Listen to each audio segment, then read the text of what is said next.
코로나19 시대를 통과하면서 참 다행인 거 한 가지가 있습니다. 그것은 바로 뭐냐 하면 우리나라에는 허준의 후예들이 많다는 거죠. 훌륭한 의사 선생님들이 참 많은 것이 감사한 것 같아요. 탁월한 의사를 가리켜서 우리는 명의라고 부르죠. 이름을 떨친 의사라고요. 자, 명의가 되기 위해서는요, 조건이 있습니다. 첫 번째, 신속하고 정확한 진단을 내릴 줄 알아야 됩니다. 이게 무슨 병인지 병명을 분명하게 딱 여러 가지 증상을 보고 난 다음에 이거 무슨 병이다 이렇게 말할 수 있는 사람이 돼야 된다는 것이죠. 우리도 경험하셨죠? 병원 이곳저곳 다니면서 계속 의사들이 오진해가지고 그 골든타임을 놓쳐본 적 혹시 있으십니까? 예, 정확한 진단 그리고 신속한 진단이 정말 중요하죠. 또 두 번째가 뭡니까? 확실한 처방을 내려야 됩니다. 이 병이 낫기 위해서는 이런 과정을 가야 됩니다. 이런 치료제가 잘 먹힙니다. 이것을요 명확하게 알고 정확하게 확실한 처방전을 내릴 줄 알아야 되죠. 근데 탁월한 의사라도 할지라도 진단 내리기 힘든 경우가 있습니다. 그 이유는 이 병이 드러나는 병이면 좋겠는데 그렇지 않은 좀 숨겨진 병이 있어요. 물론 지금은 의료 장비가 발달해가지고요 그냥 진찰하지 않고 여러 장비를 통해 가지고 이 무슨 병이다 이렇게 알 수 있는 어떤 기술들이 있지만 그럼에도 불구하고 간암이나 아니면 그 난소암이나 아니면 췌장암 같은 경우는요 진단 내리기가 참 어렵다고 합니다. 병이 한참 진행하고 난 다음에 비로소 뭐예요? 이 사람이 이런 병이 걸렸구나, 암이 걸렸구나. 그래서 치료를 시작하려면요 이미 너무 늦은 거죠. 왜냐하면요 췌장이나 간 이런 거는 통증을 못 느끼는 장기예요. 그래서 의사들이 이런 장기를 가리켜서 침묵의 장기라고 부르더라고요.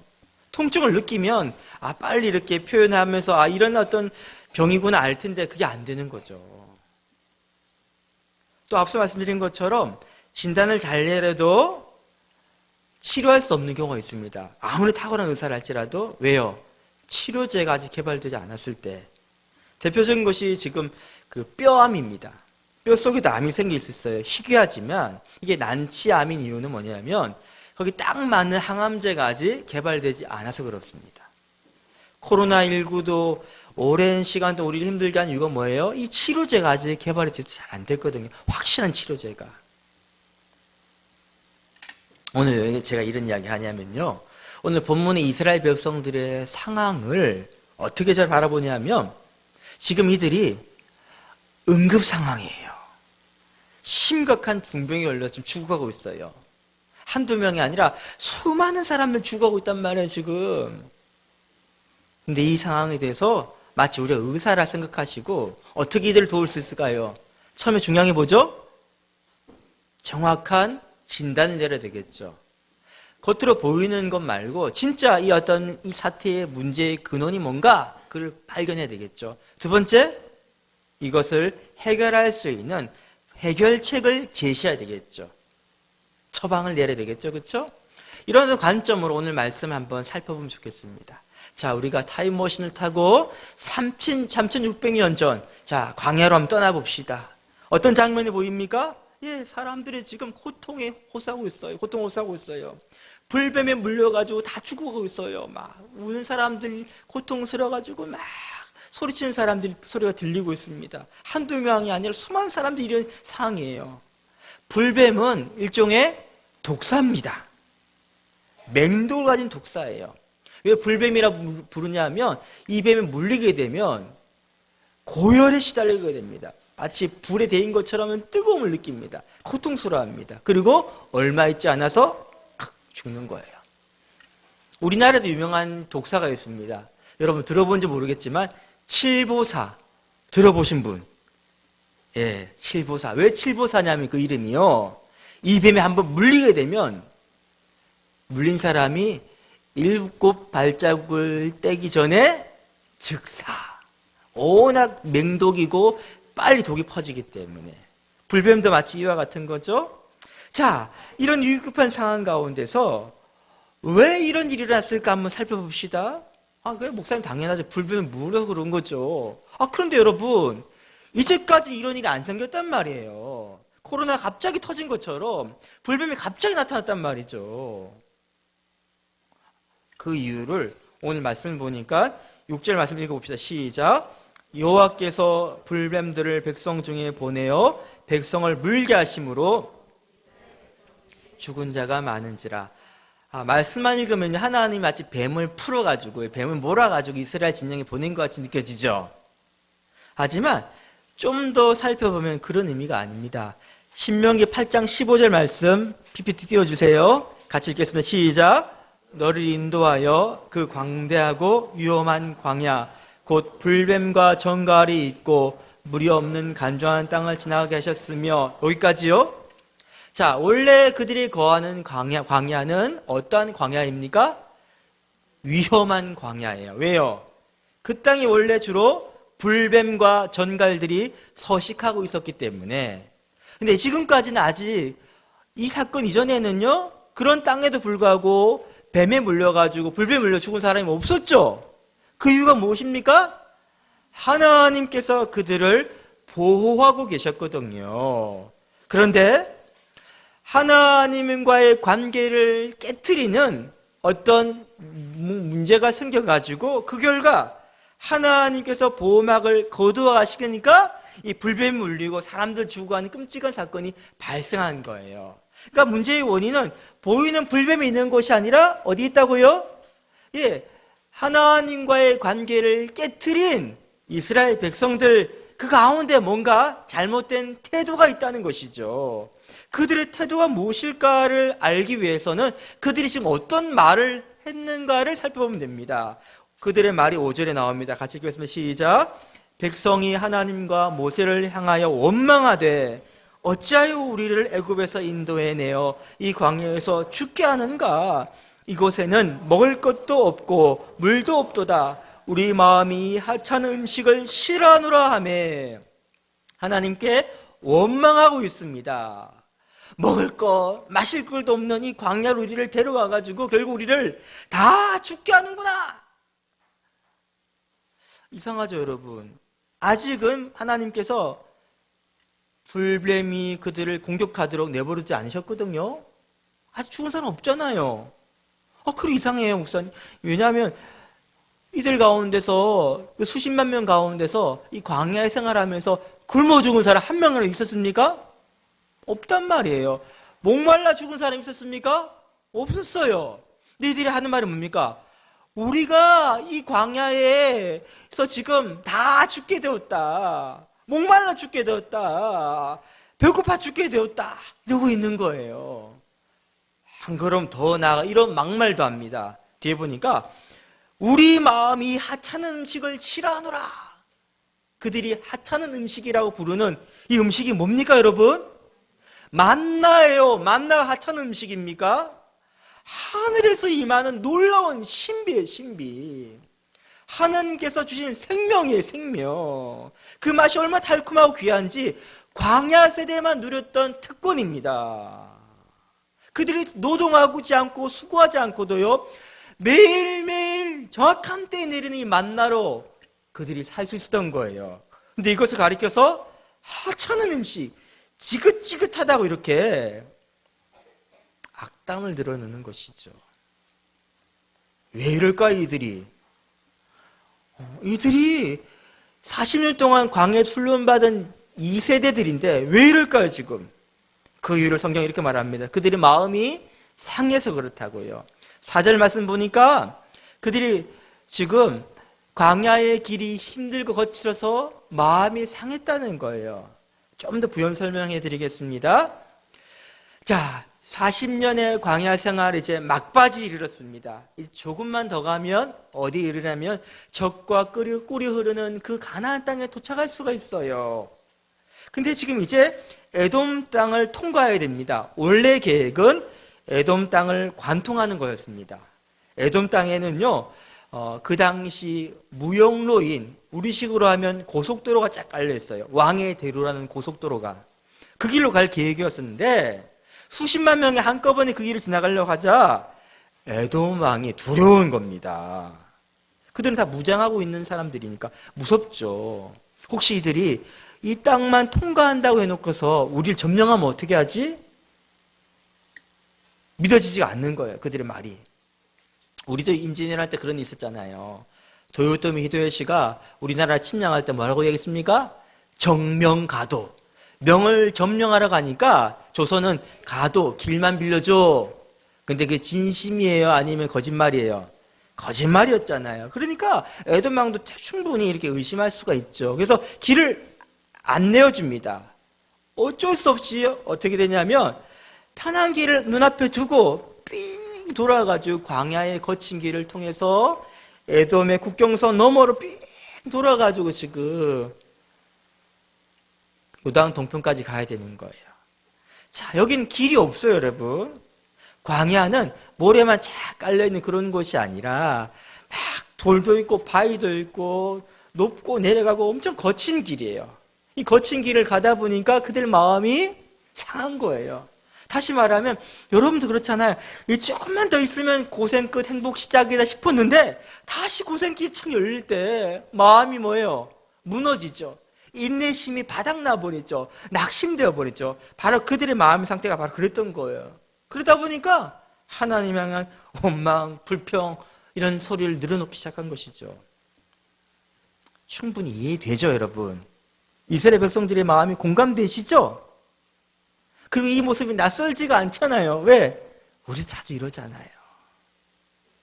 고난의 골짜기를 통과하면서 한 고비를 넘었어 이제. 이 고개 넘어가면 이제 좀 편한 길이 보이겠지 싶었는데 고개를 딱 넘자마자 뭐예요? 다시 높은 산이 보이니까 우리 마음이 낙심된단 말이에요. 저도 군대 시절에 행군할 때 힘들게 고개를 이거 뭐 넘으면 될 거야 싶었는데 넘고 내려가 보니까 뭐예요? 더 높은 산이 보이면요 포기하고 싶어지거든요. 다 그 마음입니다 지금. 근데 하나님 너무하시네. 그리고 원망 좀 했다고 지금 이들을 다 불뱀 풀어 죽이신다고요? 이거 너무하신 거 아닙니까 하나님? 여러분 이걸 잘 이해해야 됩니다.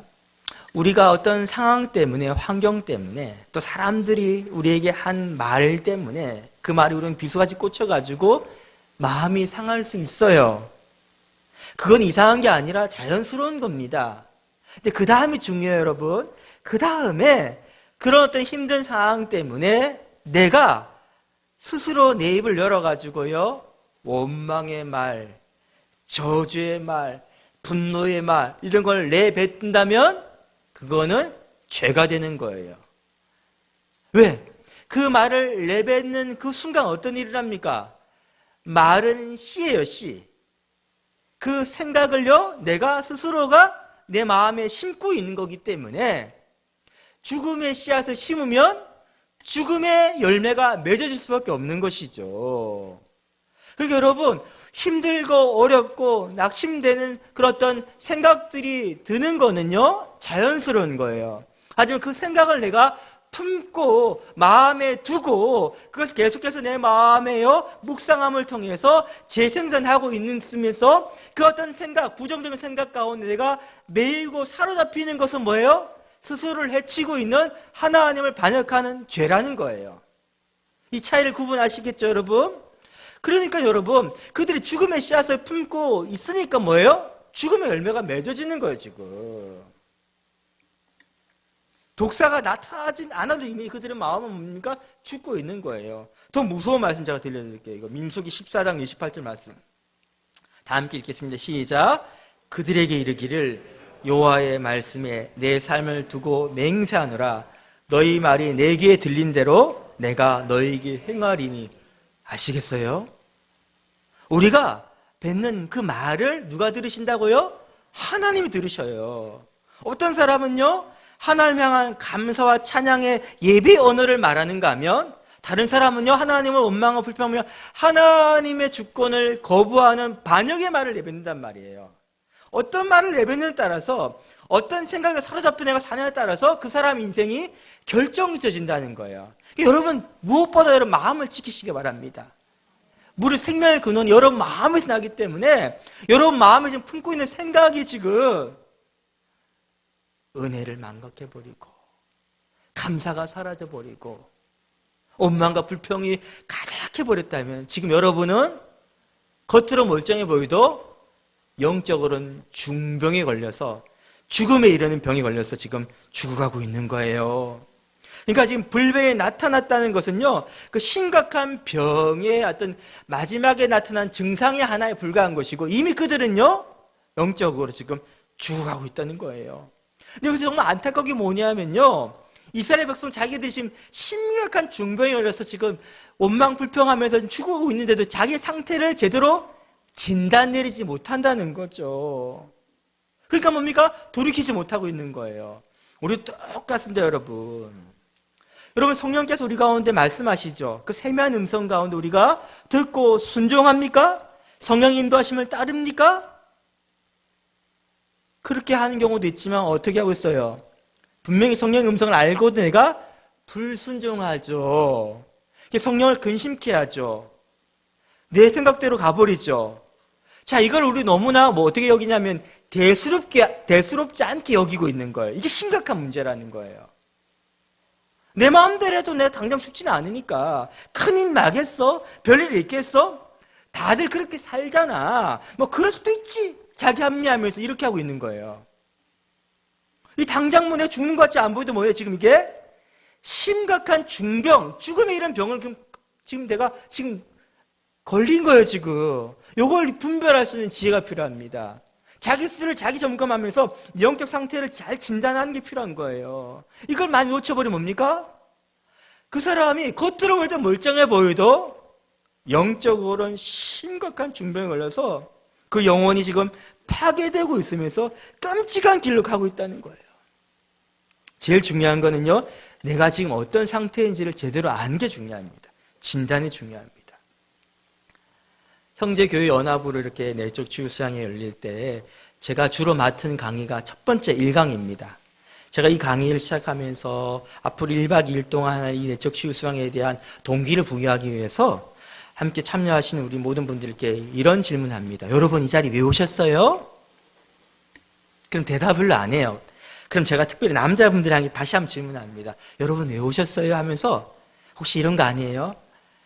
아내가 하도 잔소리해가지고 가정의 평화를 지키기 위해서 어쩔 수 없이, 아니면 우리 순장님이 셀리더가 하도 졸라대고 목사님이 권면하셔가 귀찮아서 내가 왔다, 내가 바쁜 시간 쪼개왔다, 정말 오기 싫은데 힘들게 왔다. 대부분 그렇게 자리에 앉아 계시거든요. 왜? 남자분은 되게 다 바쁘잖아요, 그렇죠?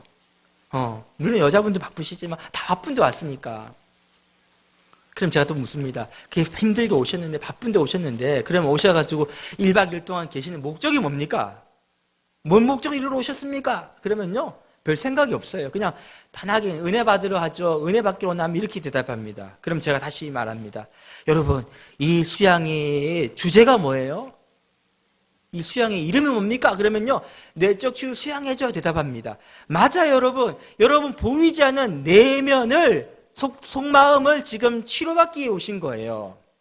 치료가 필요하다면 여러분 지금 어떤 상태란 말이에요? 여러분은 서로에게 말하세요. 환자다.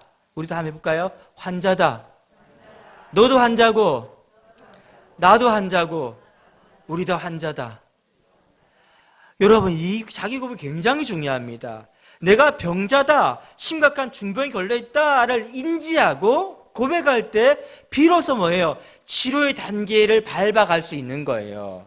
근데 그걸 인정하지 않단 말이에요. 우리 똑같아요, 여러분. 이스라엘에서 마찬가지. 지금 이미 불뱀 나오기 전부터 그들은 영적 심각한 중병에 걸려 죽어가고 있는데도 그건 모르잖아요. 우리 똑같아요. 내 마음대로 불순종하며 살면서 성령을 근심케 하고, 심지어는 성령이 우리가 소멸되고 있는데도 나는 모르고 있단 말이에요. 구원의 은혜, 감격이 다 사라져버렸어요. 하나님의 은혜의 만나가 생명의 말씀이 이 하찮은 걸 취급하고 있단 말이에요, 지금 우리가. 이 심각한 질병 걸려가지고요, 영적으로 완전히 마비되어 있는데도 나는 내가 어떤 상태인지 모른단 말이에요. 그런 의미에서 바라볼 때 이 불뱀은요, 저주가 아니라 축복입니다. 왜? 아프니까, 내가 망해도 그걸 깨닫게 되니까 뭐예요? 돌이킬 수 있는 기회를 이제 얻은 거예요, 여러분. 자, 하나님께서 어떻게 그들을 치료하실까요? 우리 하나님은요, 여호와 라파의 하나님이십니다. 광야길을 딱 들어오는 순간부터 그들은 마라에서 쓴물 때문에 원망불평했잖아요. 그들을 하나님께서 고치시는 과정 가운데 쓴물을 단물 바꾸실 때 이렇게 말씀하십니다. 나는 너희를 치료하는 여호와다. 여호와 라파. 치료자다. 이상하잖아요, 여러분. 물이 바뀌었는데 왜 너희가 바뀌었다고 이야기합니까? 문제의 근원은 똑같아요. 쓴물이 있는 것이 아니라 너희들 마음이 다 문제에 부패했다는 거죠. 너희 심령을 고치시겠다는 말씀이에요, 지금. 똑같아요, 지금. 하나님께서 어떻게 그들의 상한 마음을 고치십니까? 어떻게 그들의 낙심한 마음과 자기가 주인 되어 있는 마음들을 고쳐가십니까? 그 처방이 뭐예요? 치료자가 뭡니까? 우리 8절과 9절 말씀 읽겠습니다. 시작. 여호와께서 모세에게 이르시되 불뱀을 만들어 장대 위에 매달아라. 살리라. 모세가 놋뱀을 만들어 장대 위에 다니 뱀에게 물린 자가 놋뱀을 쳐다본 즉 모두 살더라. 할렐루야. 자, 불뱀에 걸려 죽어온 사람들이 지금 그 놋뱀을, 장대의 놋뱀을 보기만 하면 어떻게 되다고요? 예옷이 다 살았다는 거예요. 자, 이 말씀에 담겨 있는 글과 글 사이에 있는 숨겨진 의미를 한번 이해해 보자고요. 자, 쳐다본 사람은 모두 살았다. 보면 살리라. 그 말은 뭡니까? 모두가 다 쳐다봤다가 아니라는 거예요. 그 순간 가운데서도 안 쳐다봐가지고 죽은 사람도 태반이다란 말이에요. 자, 거기에 대해 한번 질문해 보자고요. 어려운 일을 시켰어요, 하나님께서? 너무 쉬운 거죠. 아파 죽겠어 하다가 뭐 하면 됩니까? 장대가 지나갈 때 천막 밖으로 고개 내밀고 한번 쳐다보게 하면 되는 거예요, 이거. 돈이 들어요? 수고가 필요해요? 너무 쉽죠? 근데 안 쳐다봐가지고 어떻게 된 말입니까? 이 치료제를 받지 못해가지고 죽었다는 거예요. 그럼 왜 안 쳐다봤을까? 왜 쳐다보지 않았을까요? 여러분 같은 다 쳐다보셨겠죠, 그쵸? 안 쳐다볼 것 같다는 생각이 드신 분은 한번 물어보세요. 나 왜 안 쳐다보지? 왜 안 쳐다보냐면요, 이런 식의 치료 방법이 납득이 안 돼서 그래요. 이게 말이 됩니까, 여러분? 뱀에 물리면 어떻게 됩니까? 빨리 독을 빼내든지 아니면 그 독을 중화시키는 약을 처방받든지, 그게 아니면 안수기도라도 해주든지, 아니면 안티프라민 연고라도 발라주든지, 고약이라도 발라주든지, 그렇게 하는 게 치료하는 일반적인 방식인데, 이거는요, 일반 상식을 벗어나는 거잖아요. 말이 안 되는 경우잖아요. 그러니까 어떻게 했다고요? 지금은요, 골든타임입니다. 지금 굉장히 중요한 응급할 상황이다 보니까 내가 이것을 바라본 걸 선택하면 다른 방법은 포기해야 되겠죠. 그러니까 어떻게 한다고요? 내 생각대로, 내가 익숙한 방법대로 내가 이렇게 하면 될 것 같은 어떤 이성적인 생각으로 다른 치료를 받다가 안 바라본 거예요. 그 결과 죽었다는 것입니다. 이런 비슷한 경우가 주님께서 치유 역사 일으키실 때 자꾸 발견됩니다. 주님께서는 우리를 고치실 때 우리에게 뭔가를 기대하십니다. 그게 우리에게 준비되어 있어야지 고친단 말이에요. 대표적인 예가 바로 아람의 장군인 나아만이 병에서 나을 때, 나병이 걸렸어요. 이거 불치병이에요, 그 당시에는. 자, 이 나병 환자 나아만이 엘리사 선지자의 소식을 듣고 병 고치려고 찾아왔어요. 귀한 보물을 준비해서 찾아왔어요. 근데 엘리사 선지자가 어떻게 반응합니까? 문 열고 나와보지도 않고 종 하나 시켜가지고 가서 이렇게 말해라. 우리 선지자께서 말씀하시기를 요 앞에 요단강 가서 7번 몸을 담그고 목욕하시면 깨끗하게 낫는답니다. 근데 나만이 감사합니다. 그렇게 할게 했을까요? 안 했어요. 처음에는요. 화를 냈죠. 나를 무시한다고 화를 냈어요. 왜? 그건 말이 안 되잖아요, 지금. 내가 목욕을 안 해서 안 나온 거예요? 이 더러운 요단강보다 우리 동네는 훨씬 깨끗한 상류지방이니까 깨끗한 물이 있는데 내가 그거 안 했겠어요? 이런 방법 말이 됩니까? 그러니까 화가 나는 거예요. 납득되지 않으니까. 남한테 지금 뭘 엘리사가 요구하고 있는 거예요? 보물을 바치는 걸 요구하는 거예요? 그거 아니에요. 뭘 준비하라고 지금? 어떤 마음의 자세? 믿음으로 순종하는 자세. 예수님께서 병자를 고치실 때 그에게 믿음이 있는가 봅니다. 고치시면 이렇게 말씀하시죠. 네 믿음이 너를 구원하였다고요. 똑같아요. 그 장대에 매달린 노뱀을 쳐다보는 건 어떤 마음이 필요하다고요? 믿음이 필요합니다. 납득되고 이해되지 않고 동의되지 않아도 말씀에 순종하면 바라보는, 그게 필요한 거예요. 왜 그게 순종하지 않다 이렇게 망하고 있습니까? 지금 그 마음이 필요한 거죠.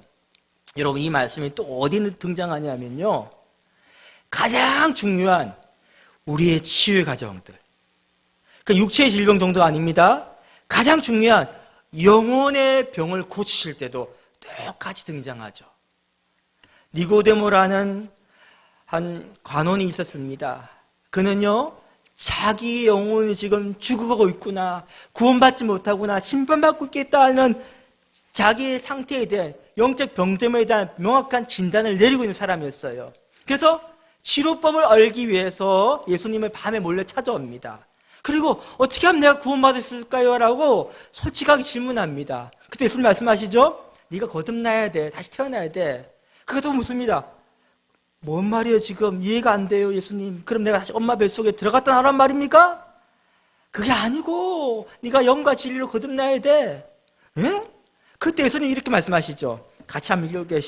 요한복음 3장 14절부터 18절까지 말씀 같이 읽겠습니다. 시작. 모세가 광야에서 뱀을 든 것 같이 인자도 들려야 하리니 그를 믿는 자마다 영생을 얻게 하려 하심이니라. 하나님이 세상을 이처럼 사랑하사 독생자를 주셨으니 이는 그를 믿는 자마다 멸망하지 않고 영생을 얻게 하려 하심이라. 하나님이 그 아들을 세상에 보내신 것은 세상을 심판하려 하심이 아니요 그로 말미암아 세상이 구원을 받게 하려 하심이라. 그를 믿는 자는 심판을 받지 아니하는 것이요 믿지 아니하는 자는 하나님의 독생자 이름을 믿지 아니하므로 벌써 심판을 받은 것이니라. 예수님 말씀하시죠. 모세가 광야에서 노뱀을 든 것처럼 나도 장대에 매달릴 거야. 그리고 그것을 바라보고 믿음으로 반응하는 사람은 영생을 얻을 거야. 믿는 자는 심판을 받지 않을 거야. 믿는 자는 믿음 말미암아 구원을 받을 것이야. 이렇게 이야기하시는 거예요 지금. 니고데모가 또 눈 끔뻑끔뻑하면서 이게 무슨 말이죠? 그땐 정확하게 이해했을지 저도 잘 모르겠어요.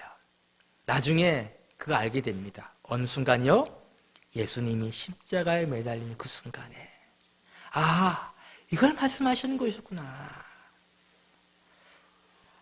니고데모는요, 나무에 사람이 매달린다는 거는 율법에 의하면 저주받은 사람이라고 알고 있었거든요. 예, 그래서 십자가가 유대인들은 혐오의 대상이에요. 그리고 헬라 사람들, 이방인들한테는 십자가에 매달리다는 건요, 미련한 사람의 특징이에요. 그런데 바울은 나는 십자가 외에는 어떤 것도 자랑하고 싶지 않아. 내 유일한 나의 의의는 십자가밖에 없어서 고백했거든요. 이게 뭔지 의미를 알아야 됩니다. 그리고 이 사건을 바로 나를 위한 사건으로 받아들이는 그 믿음이 바로 마치 불뱀에 걸려 죽어가는 사람들이 노뱀 바라보면서 병이 나음 얻었던 것처럼 우리가 이런 마음으로 십자가를 바라볼 때 우리가 영혼의 죄에서 그 질병에서 구원을 받는단 말이에요. 이게 무슨 말이냐면 여러분, 예수님께서 십자가에 매달리신 이유가 우리를 대신해서 우리가 죄를 지어가지고 그 죽음에 이르는 병에 걸리게 되었는데 그 저주를 대신 받으신 거예요. 십자가에서 대신 받으신 거예요. 죄값을 다시 대신 지불하신 거예요. 그래서 예수님께 십자가에서 다 이루었다고 선포하시잖아요. 다 갚았다고요, 죄값을. 바로 예수님께 이 대속의 죽으심, 우리를 대신 죄값을 다 지불하신 그 사건, 그걸로 내가 믿는 거예요. 아, 나는 죄로 죽을 수밖에 없는 큰 영적 질병에 걸린 환자구나. 그걸 먼저 인정하고 난 다음에, 그런데 예수님께서 날 대신에 십자가에 피를 죽으심으로써 내 모든 죄값 다 지불하셨구나. 그걸 믿음으로 받아들이면서 바라보는 거. 그로 인해서 우리가 영혼의 모든 죽을 수밖에 없는 죄병에서 구원을 받고 건강을 회복하는 거예요. 생명을 얻게 되는 거예요. 바로 이걸 내가 믿는 거예요. 지금 제가 말씀드린 어려운 거 있습니까? 그런데 우리 마음에 이게 선뜻 내키지 않은 이유는 뭘까요? 그건 우리 본성이 이런 방식으로 우리 구원받는 것을 싫어하기 때문이에요. 우리는 종교성을 갖고 있습니다. 다시 말하면 내 인생 가장 중요한 이 죽음의 이런 죄의 병으로부터 내가 자유함 얻고 구원받는 방법을 내가 뭔가를 기여하고 내가 뭔가 노력해서 획득하는 방식을 원하거든요. 근데 지금 이 상태는 뭐예요? 불뱀에 걸려 죽은 사람이 아무것도 할 수 없고 그냥 높이만 바라보는 이런 것을 우리가 하라는 거예요, 지금. 이 완전히 아무런 것도 할 수 없는 이 절대다의 무능함과 내가 죽을 수밖에 없는 죄인이라는 어떤 절박함들을 내가 인정하면서 난 아무것도 할 수 없어요 라고 오직 십자가의 은혜만을 마치 거지가 구걸한 손 내밀듯이 이렇게 구원을 받은 가정들이 우리 가운데 내키지 않은 거예요. 나만 장군은 마찬가지죠. 만약 나만 장군한테 어려운 일을 시켰더라면 그건 기쁨을 했을 거예요. 네가 나병이 낫기 위해서는 저 동굴 속에 들어가지고 우리가 마늘하고 생마늘하고 쑥만 100일 동안 먹으면 네가 나면 깨끗하게 나을 거면요. 이 사람은 신나서 그거 했을 거야 아마. 기쁨을 했을 거예요. 그리고 이렇게 말했을 겁니다. 내가 나병 나은 거는 내가 열심히 그 마늘 먹고 쑥모가 나았어 이렇게 이야기하면서요. 이게 우리가 원하는 구원의 방식인데 진짜 우리의 죄의 병으로 치유받는 이 치료제는 백신은 그게 아니라는 거예요. 오직 뭐라고요? 믿음. 다시 말하면 내가 얼마나 큰 죄인인가, 내가 죽을 수밖에 없는 죄인인가, 그 증거가 뭐예요? 예수님께서 나 대신 이 고통당하셨구나, 생명을 버리셨구나. 그걸 내가 인정해야 되는데 나의 스스로 내가 구원할 수 없기 때문에 하나님의 아들이 생명을 버리는 이 극단적인 방법을 선택하셨구나. 이거 외에는 구원이 없을 정도 나는 절대 무능한 존재구나. 그걸 인정해야 되는데 우리의 위선은요, 나는 그 정도 죄인은 아니지, 죽을 정도 죄인은 아니지, 이 마음. 우리의 자기 과신은요, 내 힘으로 내 구원을 위해서 뭔가를 노력할 수 있겠지, 애씀 수고하면 내가 얻을 수 있겠지, 이런 마음들이 있기 때문에 선뜻 십자가 앞에 나아가서 십자가만 전적으로 바라보는 이 우리의 온전한 믿음이 나오지 않는다는 거죠. 여러분, 우리의 구원의 의의는 다른 게 없습니다. 이 수동적인 의의예요. 나 절대 무능함 인정하면서 주님의 십자가만 바라보면서 I am nothing, you are everything 고백하는 이 믿음 외에는 다른 것이 없어요. 이 믿음이 있어야 됩니다. 그래야 우리가 구원받는 거예요, 여러분. 다른 것이 아니에요. 치료제는 오직 한 가지, 예수 십자가밖에 없습니다. 여러분, 십자가의 복음보다 더 기쁜 게 있습니까? 다른 세상의 모든 이야기들은요, 네가 뭔가를 열심히 하면 그 보상으로 줄게 이거예요. 네가 열심히 공부하면 대학에 가고 취직하고 좋은 사람 만나 결혼하고 부자가 되고 이런 이야기잖아요. 근데 우리 구원의 문제가 뭐라고요? 내가 뭘 해서 얻는 것이 아니라 이미 예수님께서 나를 위해 다 하셨대요. 할렐루야. 난 뭐만 하면 됩니까? 그걸 믿음으로 그냥 받아들이면서 누리기만 된대요. 이것이 바로 기쁨이란 거예요. 이게 행복이라는 거예요, 여러분. 바라보기만 하면 돼요. 십자가는 바라보기만 하면 돼요. 우리는 지금 인생의 광야 같은 시간을 통과하고 있습니다. 우리 가운데요, 이스라엘 백성들처럼 마음이 상해가지고 낙심돼가지고요 쓰러지는 분도 있을지 모르겠습니다. 그래서 우리 마음에요, 원망과 불평과 저주와 분노와 하나님에 대한 한탄과 자기 연민과 비애와 누굴 증오하는 마음을 가득 차서 죽음의 씨를 뿌리고 있기 때문에 죽음을 이르는 병에 걸려서 지금 죽어 있는지 모르겠습니다. 우리의 치료제는 딱 한 가지예요. 뭐라고요? 십자가 예수님 바라보는 거예요. 십자가에서 예수님 나를 행하신 놀라운 구원의 그 감격적인 사건을요, 나의 사건으로 바라보고 십자가만 주목하는 거예요. 이 바라본다는 단어가 히브리어는 앙망하다라고 우리 번역되어 있는데요, 그 의미가 뭐냐면요, 시선을 하나님께 고정시키는 것입니다. 온 마음으로 하나님만을 사모하는 것입니다. 또 앙망하다는 건 뭐냐면 돌이키다는 의미 담겨 있어요. 세상을 바라보며 나를 바라보며 나의 일을 바라보던 모든 시선들을 돌이켜가지고요, 전적으로 주님의 십자가 의만을 주목하며 바라보는 거. 그때 우리를 넘어뜨리는 모든 절망감과 낙담감과 모든 원망과 증오의 마음으로부터 우리가 이 죽음의 이런 모든 질병으로부터 자유하고 해방되고 치유받는 역사가 일어난다는 거예요. 여러분, 다른 방법이 없습니다. 다른 해결처가 없습니다. 십자가밖에 없어요. 십자가를 바라보게 되면요, 나 같은 이 큰 죄인, 전적으로 무능한 나를 위해서 주님께서 생명을 내어주셔서 나를 완전하게 구원하셨구나. 나를 죄 없는 자가 정도가 아니라 하나님의 자녀, 다시 말하면 하나님의 상속자를 삼으셨구나. 이 기쁨과 감격과 행복감이 내 모든 삶의 억누르는 고통으로부터 나를 자유케 하면서요, 삶을 살아갈 힘을 주는 거예요. 여러분, 그런 분 계시죠? 아유, 살 낙이 없어요. 그러면 낙이 어떻게 하면 생기겠습니까? 여러분 원하는 다 해결하면 될까요? 여러분 원하는 데 돈도 다 생기고, 여러분 원하는 자식 다 잘 되고, 그러면 낙이 생길까요? 그 끝이 허무일 겁니다, 아마. 다 이루고 난 다음에 솔로몬이 뭐랍니까? 헛되다 이야기했죠, 그렇죠? 이 인생의 영혼의 공허함을 채울 수 있는 길은 다른 방법 없어요. 다른 약 없어요. 다른 치료제 없어요. 오직 한 가지, 예수 십자가 복음밖에 없습니다. 여러분 얼마나 사랑하시는지, 여러분의 생명을 내오신 그 사랑만이 여러분 마음에 있는 비어있는 공간을 채울 수 있는 거예요. 인생의 이 죽음에 이르는 고통의 과정 가운데, 수많은 어려움들 가운데, 낙담케 하는 상황들 가운데 무엇이 우리 소망이 있었단 말입니까? 이 광야가 끝이 아니고 우리에게 가나안 땅 예비되어 있는데, 우리 가운데 계신 하나님께서 우리를 보호하실 것이고, 우리를 책임지실 것이고, 우리를 인도하시면서 우리에게 아름다운 하나님의 집을 예비하고 계셨다. 이것보다 큰 기쁨이 어디 있습니까? 그 증거가 어디 나온다고요? 십자가를 바라볼 때 그 증거를 붙드는 거예요. 우리 행복할 수 있는 거예요. 다른 거 없습니다, 여러분. 우리 하나님의 시선이 머물러 있는 곳 십자가예요. 우리 주님 마음이 거한 곳 십자가예요. 우리 마음도 마찬가지입니다. 십자가를 바라보세요. 앙망하세요. 주목하세요. 그때 우리 모든 삶의 현장 가운데 모든 문제를 압도하는 하나님의 능력을 경험하게 될 것입니다.